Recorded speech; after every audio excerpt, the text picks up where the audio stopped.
ત્યારે સપા હોય કે બસપા હોય, બરાબર છે, કોંગ્રેસ હોય કે આપ હોય, કોઈ પણ પક્ષ આડે તો મેં કોઈનો ગળામાં પટ્ટો નાખ્યો નથી. ખુલ્લા મેદાનમાં હો, તમે કોઈ પણ કાર્યમાં આગળ આવો, મને આવો પીટી ચાલે તો કહું જ કે તમારો સેનાપતિ હું, કરવાનું તમારે. બાકી હું બેઠો છું કે હું આ ઇતિહાસમાં માનતો નથી, ભૂગોળમાં માનતો નથી, વિજ્ઞાનમાં માનતો નથી, તો ભાઈ તું માનસ શેમાં? અને ન માનતો તો ઘરે બેસ. ક્ષત્રિયો 22 કરોડ ક્ષત્રિયો છે. જો આ 22 કરોડ ક્ષત્રિયો વિરોધ કર્યો હોય ને, બરાબર છે, તો સપાનું નામું નખાઈ જાય. ગૌરવથી કહી શકું કે ઇતિહાસ રાજપૂતોએ જ બનાવ્યા છે.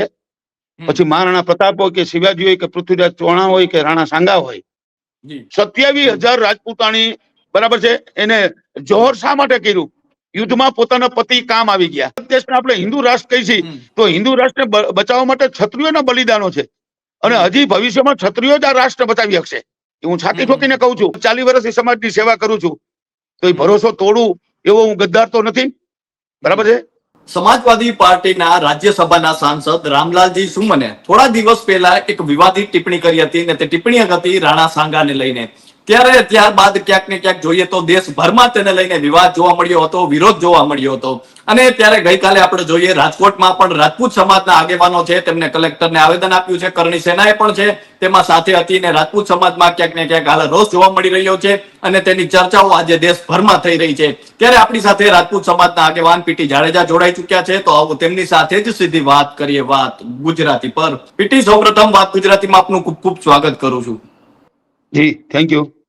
શું કહેશો કે જે રીતે ગઈકાલે આવેદન આપવામાં આવ્યું છે રાજપૂત સમાજના આગેવાનો દ્વારા, અને જે રીતે જે રામલાલજી સુમન તેમને જે રીતે નિવેદન કર્યું છે, કઈ રીતે જોઈ રહ્યા છો? એક તો હું આપને આ માધ્યમથી કહું છું કે સાંસદની અંદર લોક પ્રશ્નોની ચર્ચા થતી હોય, દેશના વિકાસ માટેની ચર્ચા થતી હોય, સવાલો જવાબો થતા હોય, આ ઇતિહાસને કાંઈ લાગે વળગે નહીં એ બાબતમાં, અને આવું સ્ટેટમેન્ટ આપવું, બરાબર છે, અને આવી અભદ્ર ટિપ્પણી કરવી કે જેને ઇતિહાસનું જ્ઞાન નથી, અને જો ઇતિહાસનું જ્ઞાન હોય તો આવી ટિપ્પણી ન કરે. હું આમ ગૌરવથી કહી શકું કે ઇતિહાસ રાજપૂતોએ જ બનાવ્યા છે. પછી મહારાણા પ્રતાપ હોય કે શિવાજી હોય કે પૃથ્વીરાજ ચૌહાણ હોય કે રાણા સાંગા હોય, જો આજે એ રાણા સાંગાને તો એક આંખ નહોતી અને એક પગ નહોતો, અને 100 યુદ્ધ લડ્યા છે, જેનો ઇતિહાસ, બરાબર છે. પણ હું તો ત્યાં સુધી કહી શકું કે આ ઇતિહાસ 500-1000 વર્ષનો નથી. રામાયણ ને મહાભારત થી આપ જાણતા હો છો, ભગવાન કૃષ્ણના ઇતિહાસથી, બરાબર છે. તો રાજપૂતોને વારંવાર ટાર્ગેટ બનવાનું કારણ શું? બીજું, શુદ્ધ બુદ્ધિથી કૃત્ય કરેલું છે. ભૂલ થઈ હોય, જીભ લપસી ગઈ હોય, એવું નથી. અને વારંવાર હું તો એવું કહું છું કે ઇતિહાસ સાથે નહીં, કોઈ સમાજ સાથે નહીં, કોઈ વ્યક્તિગત ટિપ્પણી પણ એવી ન કરવી જોઈએ. અભદ્ર ટિપ્પણી કે તમે દેશદ્રોહ કરો, રાષ્ટ્રદ્રોહ કરો. લોકશાહી છે એનો મતલબ એવો નથી કે લોકશાહીમાં તમે ગમે તે બોલી શકો, ગમે તે કહી શકો. એની મર્યાદા હોય છે, એનો કાયદો હોય છે. એટલે અમે તો એક રજૂઆત અત્યારે એવી કહી છે કે આના માટે એક કાયદો બનાવવામાં આવે, ખાલી ઇતિહાસ માટે નહીં. કોઈ પણ માણસ આવી ટિપ્પણી સંસદમાં કે જાહેરમાં કે જાહેર સભાઓમાં કે ચૂંટણી વખતે કે કોઈ પણ વ્યક્તિએ કોઈ પણ જાતની ટિપ્પણી ના કરવી જોઈએ. અને બીજી વાત આપણે એ કરું, કે આપણે ઇતિહાસમાં એક મહારાણા પ્રતાપથી જ અત્યાર સુધીની એક ખાલી વાત કરું, છેલ્લા 500 વર્ષની, કે રાજસ્થાનમાં પદ્માવતી માં વખતે, બરાબર છે, યુદ્ધ પછી જે 16,000 રાજપૂતાણીએ જોહર કર્યું, 13,000 રાજપૂતાણી જોહર કર્યું, 7,000 રાજપૂતાણી જોહર કર્યું, 27,000 રાજપૂતાણી, બરાબર છે, એને જોહર શા માટે કર્યું? યુદ્ધમાં પોતાના પતિ કામ આવી ગયા, બરાબર છે, કોઈના તાબે ન થવું. ઈ ક્ષત્રિયાણી, ઈ રાજપૂત, ઈ એનો ઇતિહાસ. એની સાથે આવા અભદ્ર ટિપ્પણી કરવામાં આવે. આજે એ 27,000 રાણીઓ હોત અને રાજાઓ હોત કે સૈનિકો હોત, તો આજ ભારત દેશની વસ્તી 700 કરોડ હોત ને 600 કરોડ ક્ષત્રિયો હોત. મહાભારત વખતે પણ આપણે જોયું છે, બરાબર છે. અત્યાર સુધીના બધા યુદ્ધ જોયેલા છે, જાણેલા છે. અને ઇતિહાસમાં કદાચ કોઈ માણસે કેવું પુસ્તક લખી નાખે તો એ પુસ્તક છે, ઇતિહાસ નથી બની જતો. ઇતિહાસની સાથે કોઈ ચેડા કરી જ ન શકે. અને અમે ત્યાં સુધી માગણી કરી છે કે આને સસ્પેન્ડ કરવા જોઈએ. જો માફી માંગી લે ને, માફી છે ને, એ તો વારંવાર કોઈ માણસ ભૂલ કરીને માફી માંગી લે, એ માફી આપવાથી કોઈ વસ્તુ પતી જતી નથી. તમે બોલ્યા શા માટે? જાણી જોઈને બોલ્યા છો, ભૂલથી નથી બોલ્યા, શુદ્ધ બુદ્ધિથી બોલ્યા છો, એવા હોદ્દા ઉપર બેઠા છો, તમે સાંસદ છો, સાંસદ તરીકે તમારી ફરજ શું આવે, બરાબર છે. અને જે શર્માજીએ નિવેદન કર્યું છે એ સંસદમાં પાછું કર્યું છે, કોઈ જાહેર સભામાં કર્યું હોય, બરાબર છે, ઉતાવળાથી બોલાઈ ગયું હોય પણ એવી વાત કરી શકે. એટલે આ વાતને અમે ગંભીરતાથી લઈએ છીએ અને રાણા સાંગાની જન્મ જયંતિ જયારે આગ્રામાં થશે ત્યારે સમગ્ર ભારતના રાજપૂતો અમે મળી અને આનો સખત વિરોધ કરશું. અત્યારે તો જિલ્લાએ આવેદન પત્ર આપ્યા છે. દરેક રાષ્ટ્રની અંદર સમગ્ર ભારતની અંદર ક્ષત્રિયોમાં રોષ છે. પીટી, રાજકોટમાં જે રીતે ગઈકાલે આવેદન આપવામાં આવ્યું તેમાં કઈ વાત રજૂ કરવામાં આવી છે કલેક્ટરને? અમે કલેક્ટર સાહેબને એવું જ આપના માધ્યમથી આપ સાહેબ સરકારમાં લખો કે આવી વારંવાર અભદ્ર ટિપ્પણી કરે એના માટે કોઈ કાયદો બનાવે અને આને સંસદ તરીકે આને સસ્પેન્ડ રહે એવી અમારી માગણી છે. એટલે કલેક્ટર સાહેબે કીધું કે અમે તમારી વાત ત્યાં પહોંચાડશું. મેં તો અમે આવેદન પત્ર આપીએ છીએ પણ તમારા માધ્યમથી તમારા સરકારમાં રજૂઆત કરવી જોઈએ કે આ વાતમાં સત્યતા કેટલી છે. એટલે સાહેબને પણ ખ્યાલ હતો, ઇતિહાસ વિશે જાણકારી હતી કે આપ સાચા છો, હું 100% સરકારમાં લખીશ. પીટી, આગામી દિવસોમાં શું પગલા લેવામાં આવશે? કારણ કે જે રીતે આપણે જોઈ રહ્યા છીએ કે જે પ્રકારની ટિપ્પણી છે તેમાં તેને લઈને ક્યાંક ને ક્યાંક રોષ જોવા મળી રહ્યો છે. ક્યાંક ને ક્યાંક નહીં, હું આપને કહું, આપ તો જો કે ખ્યાલ જ હોય આપણને, સમગ્ર ભારતમાં રોષ ફાટી નીકળ્યો છે, બરાબર છે. અને તમામ રાજપૂતો, ગઈકાલે આપણે રાજસ્થાનમાં પણ જાણ્યું હશે, બરાબર છે, ત્યાં જોરદાર વિરોધ કરવામાં આવ્યો છે. આ સમગ્ર ભારતનો અને રાષ્ટ્રનો પ્રશ્ન છે. આપણો ભારત દેશને આપણે હિન્દુ રાષ્ટ્ર કહી છીએ તો હિન્દુ રાષ્ટ્રને બચાવવા માટે ક્ષત્રિયોના બલિદાનો છે અને હજી ભવિષ્યમાં ક્ષત્રિયો જ આ રાષ્ટ્ર બચાવી શકશે. હું છાતી ઠોકીને કહું છું, બરાબર છે. તો ક્ષત્રિયોને તમારે ઉતારી પાડવા માટે, એના ઇતિહાસને ઉતારી પાડવા માટે તમે ઇતિહાસ બનાવો ને. તમારા ઇતિહાસની અમે વાચા આપશું કે વાહ, કોઈ પણ માણસ હોય એનો ઇતિહાસ, એટલે મોદી સાહેબ હોય તો મોદી સાહેબનો સારો ઇતિહાસ હોય તો રજૂ કરવામાં પણ ખુશ થાય.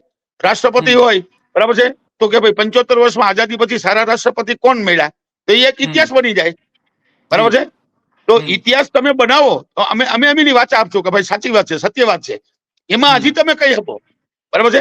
અને હું તો રાજકીય માણસ નથી, સામાજિક માણસ છું, એટલે સામાજિક અને સમાજને લક્ષીને જ વાત કરું.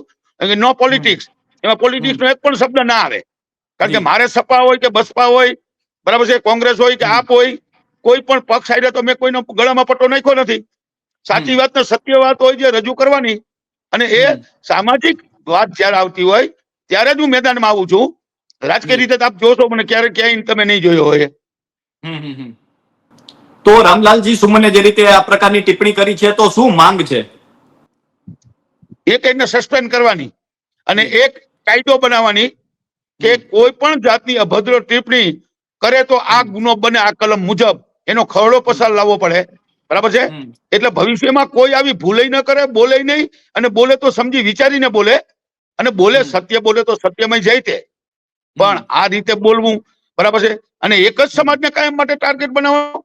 કોઈ પણ તમે ટિપ્પણી કરી છે, તમે જોજો રાષ્ટ્ર લેવલ કે ગુજરાત લેવલે ક્ષત્રિયને જ ટાર્ગેટ બનાવ્યા છે કે ભાઈ એવું તમારે શા માટે બોલવાનું, શા માટે? પણ માનો કે સાચી વાત છે, બરાબર છે, તો તમે જાહેર સ્ટેજ ઉપર ગયો અને સાચી વાત હોય તો ચર્ચામાં બેસો કે ભાઈ આ રાણા સાંગાનો ઇતિહાસ તમારો તમે જે કહો છો એમ નથી, આમ છે, તો અમે સાબિત કરી દઈ કે તમે સાચા છો, કે અમારો ઇતિહાસ સાચો છે, કે ક્ષત્રિયો સાચા છે. ક્ષત્રિયોને સર્ટિફિકેટ આપવાની જરૂર નથી. લાખો વર્ષથી ક્ષત્રિયો ઇતિહાસ બનાવતા આવ્યા છે અને રાજ કરતા આવ્યા છે. ક્ષત્રિય કુળમાં તો ભગવાનોએ જન્મ લીધા છે. એક પણ મને ભગવાન તમે બતાવો ક્ષત્રિય કુળ સિવાય બીજે ક્યાંય જન્મ લીધો હોય તો. એની ક્ષત્રિયની કુક પસંદ કરી છે. અને અમે તો ચંદ્રવંશી છીએ, સૂર્યવંશી છીએ, અગ્નિવંશી છીએ, બરાબર છે.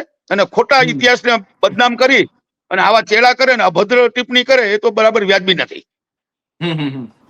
પીટી, આપણે જોઈએ તો છેલ્લા કેટલાક દિવસથી આપણે જોઈએ કોઈ પણ લોકો છે તે વાણીવિલાસ છે તે વધારે કરી રહ્યા છે. આપણે જોઈએ કોઈ ભગવાનના નામે હોય, કોઈ ઇતિહાસના નામે હોય, કે કોઈ વ્યક્તિ વિશેષના નામે હોય, સમાજના નામે હોય, વાણીવિલાસ થઈ રહ્યા છે. વાણી સ્વતંત્રતાના નામે જે રીતે વાણીવિલાસ થઈ રહ્યા છે, કઈ રીતે અટકાવી શકાય? એ જો આપણે કહેવા માંગુ છું આપના માધ્યમથી કે લોકશાહીમાં માણસ કાંઈ પણ બોલી શકે એવું નથી. એના માટે કાયદો તો હોય ને. કાયદો ન હોય તો કાયદો ઘડવામાં આવે એવી અમે રજૂઆત કરી. જેમ આપ કહો છો, બરાબર છે, કે સાધુ સંતો, બરાબર છે, કોઈ પણ બેફામ કોઈ પણ જાતની કોઈ પણ સમાજ માટે, વ્યક્તિ માટે ગમે તેવી ટિપ્પણી કરે, દેશ માટે, રાજ્ય માટે રાષ્ટ્રદ્રોહ કરે, દેશદ્રોહ કરે, તો એમાં કેમ ગુનો બને છે કે આને દેશદ્રોહ કર્યો, રાષ્ટ્રદ્રોહ કર્યો? તો અભદ્ર ટિપ્પણી છે, બરાબર છે, એના માટે ખરડો લાવવો જોઈએ. તો ભવિષ્યમાં આવા જો સાધુ સંતો કેટલા બફાટ કરે છે, આપ જોવો છો ને જાણો છો. ભગવાન કૃષ્ણને નથી છોડતા, બરાબર છે. આવા તો કેટલાક દાખલાઓ છે, હું તમને કહી ન શકું. બરાબર, વર્ણવી ન શકું, કહી તો શકું, બરાબર છે. તો એના માટે જો કાયદો ઘડવામાં આવે, બરાબર છે, તો માણસને ડર લાગે, બરાબર છે, તો માણસ બોલતો બંધ થાય. નકર લોકશાહીના નામે તો એમ જ કહે છે કે લોકશાહીમાં માણસને બોલવાનો અધિકાર છે, એટલે શું ગમે તેવું બોલવાનો અધિકાર છે? લોકશાહી એના માટે છે. તો લોકશાહીમાં ઘણી બધી કલમો છે. તો ભાઈ લોકશાહીમાં કોઈ માણસને કોઈ પણ કૃત્ય કરવાનું બરાબર છે કે એને લોકશાહીમાં ભાઈ છે એટલે તો આ કૃત્ય કરે જ, પછી કોઈ પણ જાતનું કૃત્ય હોય તો અભદ્ર ટિપ્પણી એ એક ગેરકાયદેસર કૃત્ય છે. તો એ કાંઈ એના માટે બરાબર છે ખરડો પસાર લાવીને કાયદો બનાવવો જોઈએ, બધા માટે લાગુ પડે છે.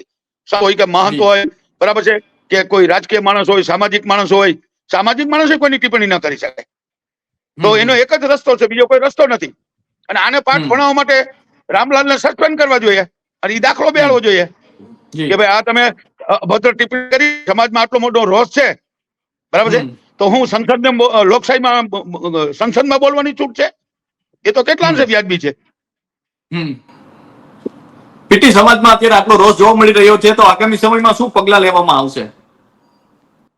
અત્યારે જો અમે જિલ્લાઓથી શરૂઆત કરી છે, બરાબર છે, દરેક જિલ્લા માટે દરેક જિલ્લાના સંગઠનો તો છે જ, દરેક જિલ્લાના સંગઠનો થયા પછી એક રાજ્ય તરીકે વાત આવશે, એટલે દરેકને જવાબદારી ગુજરાતની હશે.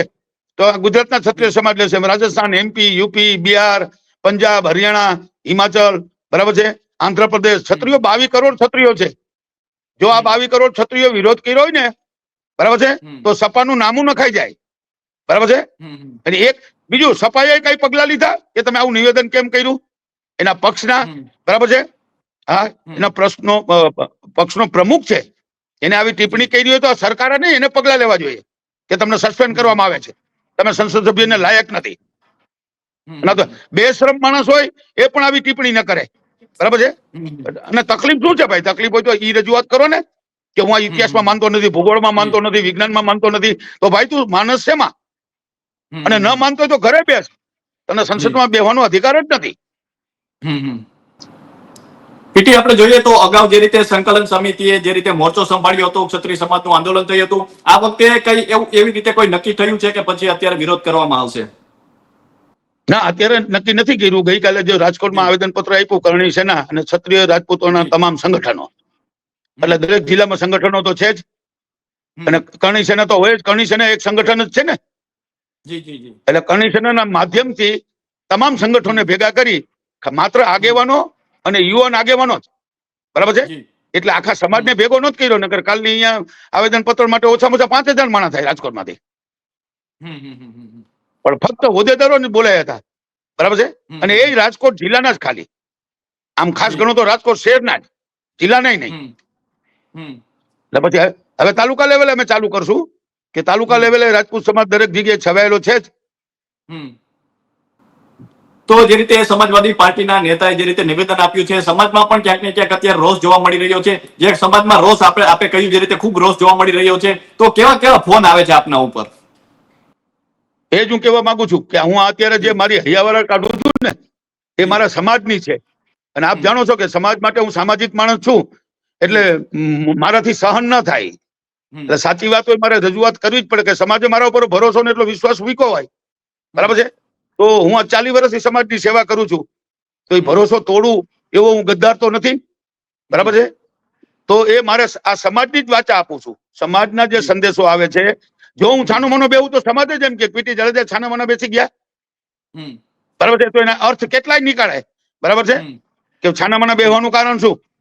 તો હું છાનો માનો બેસું એમ તો છું જ નહીં. એવું કાયમ માટે કહું છું કે સાચું હોય અહીંયા, ખોટું હોય અહીંયા કોઈને ટેકો ન આપું, સામાજિક હોય કે આ હોય, કોઈ પણ હોય એમ.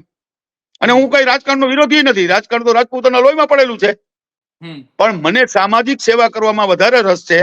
એટલે રાજકીય પ્લેટફોર્મ ઉપર હું ગયો નથી, પણ ઘણા બધા ક્ષત્રિયો રાજકીય મેદાનમાં છે.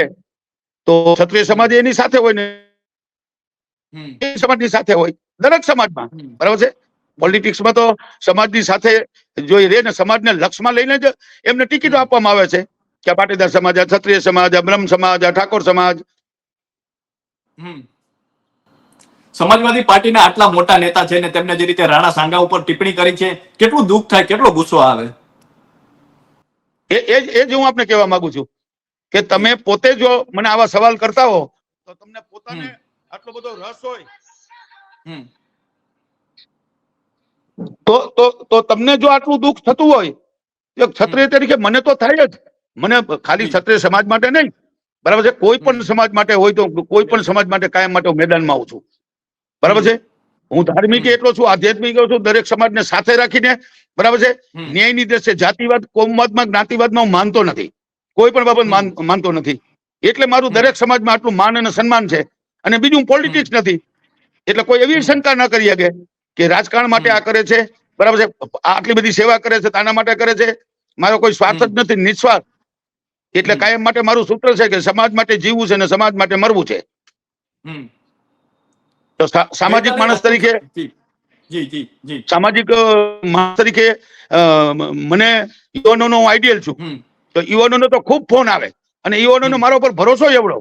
અને હું કાયમ માટે કહું કે કોઈ પણ કાર્ય માટે સૌથી પહેલો મેદાનમાં તમારો સેનાપતિ હું હોઈશ. અને હું યુવાનોને એમ કહું કે તમે આ દોરી સંચાર સંભાળો, બરાબર છે. એમાં એક મર્યાદા રાખો કે યુવાન કોને કહેવાય ભાઈ, 20 થી 40 વર્ષ, બરાબર છે. તમામ સમાજના આગેવાનો, પ્રમુખો, હોદ્દેદારો, નાના મોટા બધા, અને મારા જેવા જે વડીલ છે ને, એને સલાહકાર સમિતિમાં રહેવાય અને યુવાનોને આગળ કરાય, પ્રોજેક્ટ કરાય. પણ યુવાનોને આગળ ના આવવા દેવા માટે, બરાબર છે, ગમે તેવી બ્રેક મારે એ આપ પણ જોવો છો. એટલે યુવાનોમાં હું એટલે છું, ખુલ્લા મેદાનમાં આવો, તમે કોઈ પણ કાર્યમાં આગળ આવો, મને આવો પીટી જલ્દી તું કહું જ કે તમારો સેનાપતિ હું, કરવાનું તમારે, બાકી હું બેઠો છું. પણ સાચી વાત હોય તો આ વાતમાં તો હું તમને કહું, યુવાનોમાં એટલો બધો રોષ છે, બરાબર છે, કે અગાઉ કરતા પણ અત્યારે જે ટિપ્પણી એને કરી છે એ માફી યોજનામાં પણ ના આવે. એ કદાચ માફી માંગી લે, તમે એવું નથી કીધું કે માફી માંગી લે, એ અમે હવે નક્કી કરી લીધું છે કે ભાઈ બોલી લઉં પછી માફ કરી દેવા, બોલી લઉં પછી માફી આપી દેવી, બરાબર છે. ભલે ને ક્ષત્રિયોનો ધર્મ છે, તો જો આવી માફી તમે આપતા જ રહેશો, બરાબર છે, તો આવા બદમાશો કાયમ માટે આવા જ નિવેદનો કરશે. જે બુદ્ધિશાળી માણસ છે, સાંસદ લેવલનો માણસ છે, બરાબર છે, કોઈ અભણ અજ્ઞાન ગામડાનો કોઈ માણસ કદાચ બોલી ગયો હોય તો આપણે એમ માનીએ ને કે ભાઈ બુદ્ધિ વગરનો છે, અથવા એને ખબર નથી, અથવા બકવાસ કરી ગયો એમ. આ તો એને જાણી જોઈને બકવાસ કરેલો છે, એટલે વધારે રોષ હોય એમ, સ્વાભાવિક છે. ગઈકાલે જે રીતે આપના દ્વારા કહેવામાં આવ્યું હતું કે ન માત્ર ક્ષત્રિય સમાજ પણ કોઈ પણ સમાજ વિશે ટિપ્પણી ન થવી જોઈએ આ પ્રકારની, અને એના માટેનો કાયદો બનવો જોઈએ, તો હવે તમામ લોકોને એક થવાની કેટલું જરૂર છે, શું માનો છો આ વિશે? હું તો એમાં બહુ જ માનું છું. મેં એટલે જ કીધું કે કોઈ પણ સમાજ નહીં, કોઈ પણ વ્યક્તિ કે કોઈ પણ ધર્મ, કોઈ પણ વિષય, બરાબર છે. આ તો સનાતન ધર્મ વિશે તમે કાલ સવારે ટીકા કરો છો અને કેટલાય કરતા આવ્યા છે, બરાબર છે. તો કોઈ માણસને જો અટકાવવાના ને બ્રેક મારવી હશે તો મોટામાં મોટું હથિયાર છે એ સરકારમાં ખરડો પસાર કરી અને એક કાયદો બનાવવો પડે કે કોઈ પણ સમાજ વિશે કોઈ પણ જાતનું કાંઈ નહીં બોલવાનું. ક્ષત્રિયો કે ઇતિહાસની વાત જ નથી, બરાબર છે. બીજા માટે બોલવાનું, કોઈ વ્યક્તિ માટે નહીં બોલવાનું. હું ગમે તેવો હોઉં, મારી પર્સનલ બાબત છે, તો તમે મારી ટિપ્પણી કેવી રીતે કરી શકો? એમાં ગુનો બને તો જ માણસ અટકી જાય, નકર ન અટકે. ગમે તેવા નિવેદન, ગમે તેવા આવા બફાટ કર્યા રાખે. તો પીટી, અમારી સાથે જોડાવા બદલ આપનો ખૂબ ખૂબ આભાર. તો આ હતા ક્ષત્રિય સમાજના આગેવાન પીટી જાડેજા, અને તેમને જે રીતે વાત કરી કે હાલમાં જે રીતે દેશભરમાં વિરોધ જોવા મળી રહ્યો છે, રાજપૂત સમાજમાં વિરોધ જોવા મળી રહ્યો છે, જે રીતે રાણા સાંઘા પર ટિપ્પણી કરવામાં આવી હતી અને તેને લઈને ક્યાંક ને ક્યાંક કાયદો બનવો જોઈએ એવી ક્ષત્રિય સમાજ દ્વારા માંગણી કરવામાં આવી રહી છે. જિલ્લે જિલ્લે કલેક્ટરને આવેદન આપવામાં આવી રહ્યા છે અને હાલ તો જોઈએ દેશભરમાં આની ચર્ચાઓ થઈ રહી છે. તો અત્યારે બસ આટલું જ. ફરી મળતા રહીશું વાત ગુજરાતી પર.